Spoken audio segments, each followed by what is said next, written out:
Hello, Jess. Hello, Hadi. How are you? Yes, I'm fine.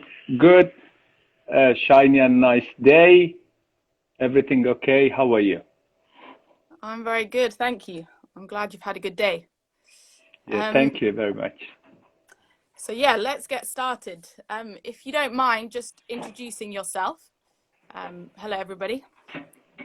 Yeah, okay. My name is Hadi Sina.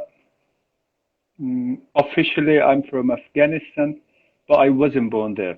I was born in Iran as a refugee. I grew up there, and after Taliban, I returned to Afghanistan. Uh, but I didn't know Afghanistan because I was born in Iran, uh, and it was when I was teenage. Uh, Everything difficult and different. Even to get water, we should use the chain and the things to get water. No electricity. Uh, and again, in UK, I'm a refugee. Uh, Yeah, but I'm very glad to know Migrateful, especially you, Jess, and the other charity and communities. I work with them, but I want to say something. When I said as a refugee, yes, I was born as a refugee, but the things, the governments and the borders separate people. In Iran, it doesn't matter if you're born there.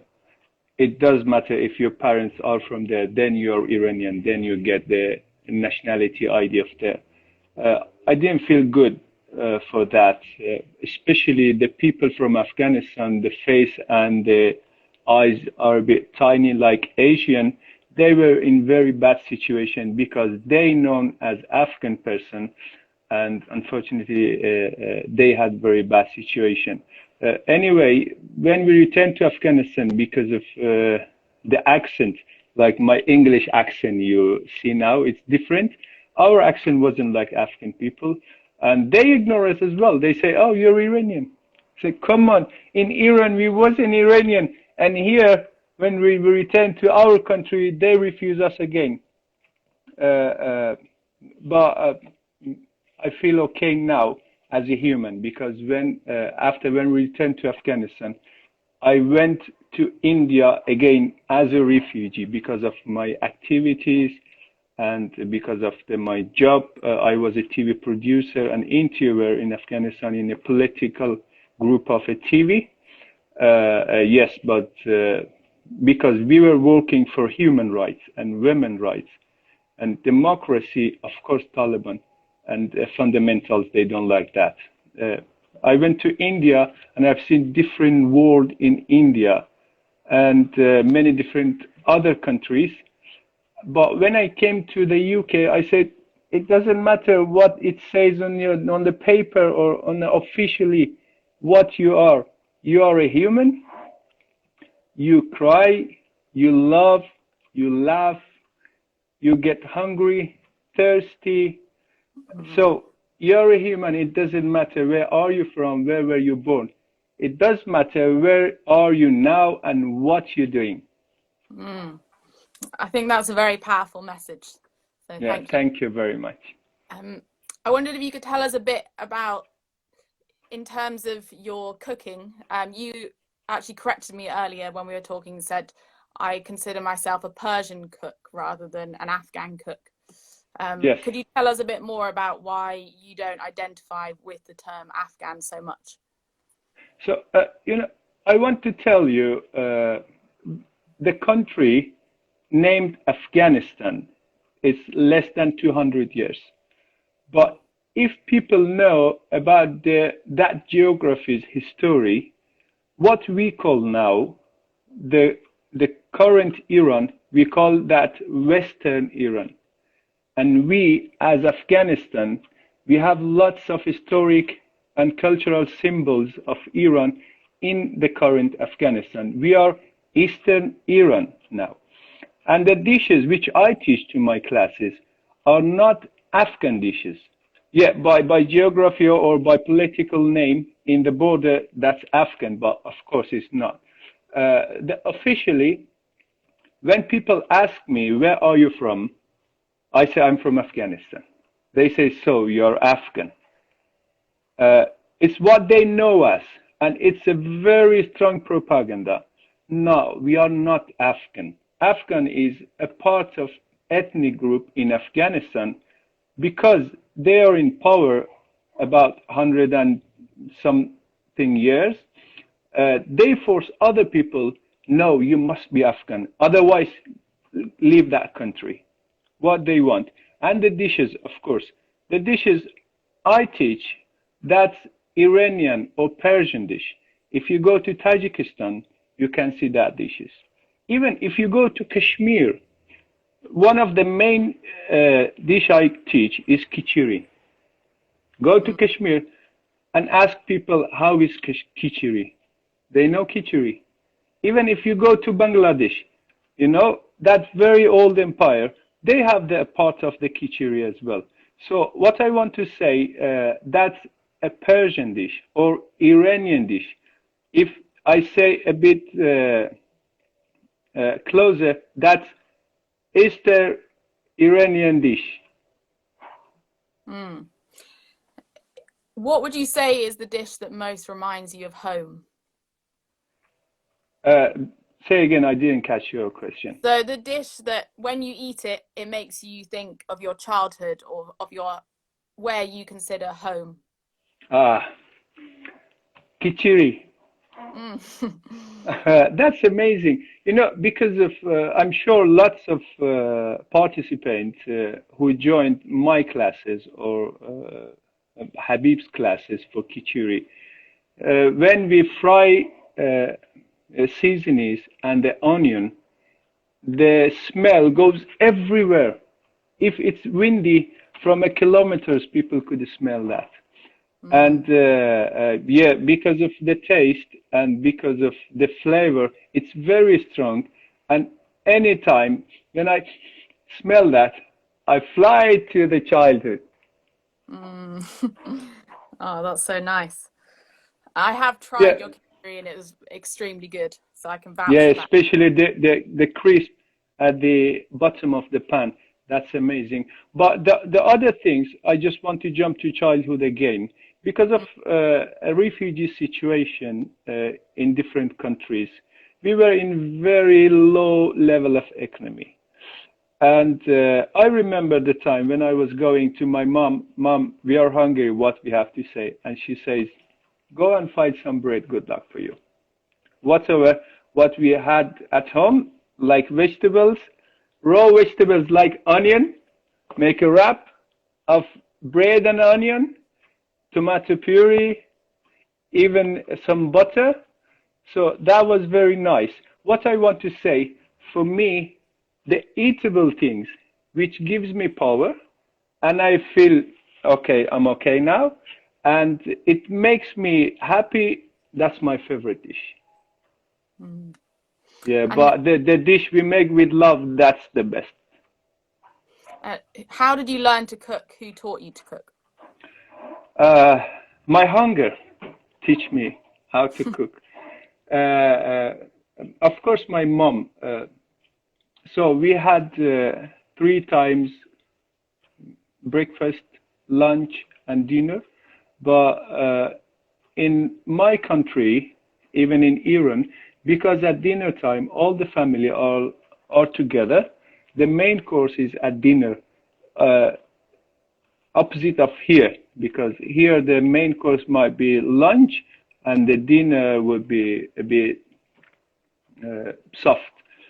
Uh, yeah, and when I was feeling hungry and it was the food time, my nose were smelling, oh, is anything in the kitchen? And I was looking my mom, what she's cooking and what's the smell come from and what ingredients we have there. Then I would find out, for example, we have plow and a curry tonight. We have khichdi, we have ash, or we have some kuku, on different soups and maybe pasta or whatever. I was searching and I was looking step by step what my mom is cooking. But sometimes I was asking, so what's that? Why you doing? Why you add that ingredient on that time? And sometimes I was catching something from the pan to eat, and mom slap on the hand, don't touch it. But slowly, I've learned what I need simply. And finally, I improved myself when we returned to Afghanistan. So I was a young man, and because of my job situation, I left the family. Maybe I was going home 2, 3 nights a week, but I had my own property with my colleagues and close friends, and we were cooking and challenging each other. And if I had some question, of course, I was calling my mom and maybe my sisters or my aunts and ask them, so what's the next step? After that, after 2014 cheated election in Afghanistan, I resigned from my situation in a political director of a TV. I resigned there, and by the skills I had, I preferred to open a brand of fast food, and then I used my skills there. And then when I went to, Well, why did you decide to resign from that job? Because one of the main base of democracy are media. We trust the media and we trust people to say right, not lies. When John Kerry from America comes to Afghanistan to decide who should be the president of Afghanistan, then what was the election? What was the democracy? Nothing. A very big lie to people. I didn't like to stay there and say to every people, no, everything is fine, and that was democracy. It wasn't democracy, and I didn't like to be a part of a big lie. Then I resigned to be as a simple person, just make a business, make a brand, and run my own business. That business is much better than lying and playing with the people's future business.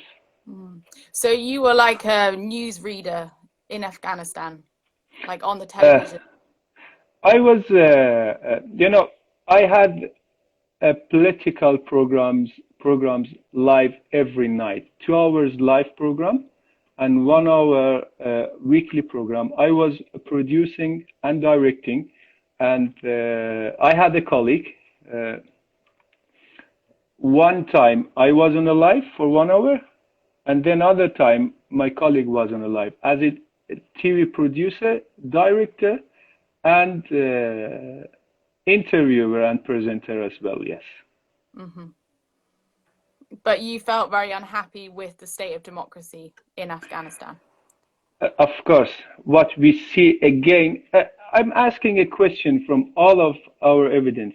Have you seen a country with a democracy which the world and especially United States support them with 30 million people, election process continuing 1 year? What does it mean? It means our supporter, they don't know how to manage election there, they don't know how to support democracy there, or they don't want to do that. Mm-hmm. So, Hadi, could you tell us a bit about your life in the UK now? I can see you've got your sewing machine in the background. Yes. Yeah. Yes. I'm happy I'm alive and I'm in the UK now. It's mostly almost 5 years I'm in the UK. When I see the situation, especially the pandemic situation now, I'm in paradise. No problem at all. I have a small business here. I was worrying at the beginning what's going on if we lock down. But soon we find out there is a grant check for us, at least to cover our business. And then I say, okay, I'm not worried anymore about that. Yes, I just moved before lockdown, and I made very nice garden for myself, very relaxation space in my home. But I feel very sorry for people we lost. We all of us, we feel from heart. But I'm very happy we are in the UK and people know lots of things. It's first world and mostly civilized people. And at least the family are supported here. Businesses are supported here. It's a bit difficult and boring for lots of people, but if we manage that, it's not boring. Yeah, and here in my small business, I'm trying to make masks for NHS staff for free as much as I can. Yeah, I think that's a really nice reflection of how we should at least be grateful for the government support we're getting for businesses. And you've done a lot of impressive stuff since you've been in the UK. Hadi has been teaching Afghan cookery classes, or I should say Persian cookery classes, also running his own business, and you've also been integration officer. Could you tell us a bit about that role and the kind of obstacles that you've seen in terms of refugees integrating in the UK? Yeah. The first thing I want to say is if you move from one city to other city, you need to be integrated. It doesn't matter where are you from. But when you move from the in developed country to first world country, it's very big gap. And you really need to integrate. The language is the first thing and main important thing for refugees. It's like a candle in dark. It's like a torch or candle in the darkness. Language, you can find your way. The second thing I think is the aid applications or aid bureaucracy. When you come here, maybe refugee centers or citizen advice bureau support you to apply for something, or at least to know what right you have or what support you can get for that. But after that, we need the people to support refugees, to civilize and to integrate, at least to apply applications they need themselves, or to find their way how to go for education. We have lots of people, educated people with degree and with masters, but unfortunately, because they can't find a way, they're going to pizza shop and working. They are as a delivery there. If they integrated at the right way, they are a specialist who could support and improve the British community with different background and with different very nice and amazing cultures and values from their own country. And the very main thing I want to focus on it are women and children. They really need to integrate here because lots of pressure and the mental pressures and stresses because of the war or the reasons they left their country, and when they come here, women they need more support for that. They stress about the past and about the future, give them depression, and that reason will support the families and the cell or center of the families who are moms or women. They need really to be integrated, and I'm happy, at least for Migrateful, I can see very strong community of women. We are very limited men, but I can see very strong women in Britain. They should support refugee ladies, refugee moms, to get integrated, to learn English, to find their way, to be educated, to make money. I give you a sample example of the people with very good and high salary in Afghanistan, very high position as well as a women activist, a human rights activist. But when they came here, because of the language, they sit at home. Many years they try to find a situation. They try to find a way to find out and to find their back home situation and position here, but they can't do that. They need your support as advisor, as a people. They know how to find a way to help them, to help the other women. If you go to refugee women, they have lots of problems which you don't know, but they can share that for you, and you can find a solution for them.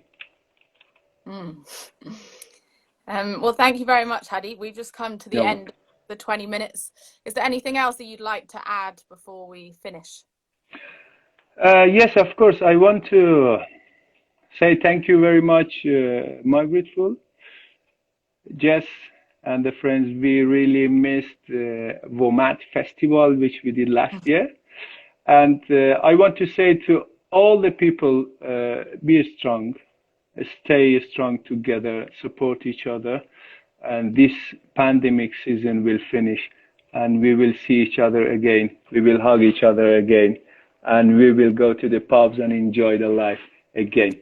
But respect the rules, stay safe, look after yourself, and especially look after other people to be safe. Oh, thank you. That's lovely. Yeah. Thank you very much. All right. Goodbye. Thanks, everyone. Yeah. Goodbye.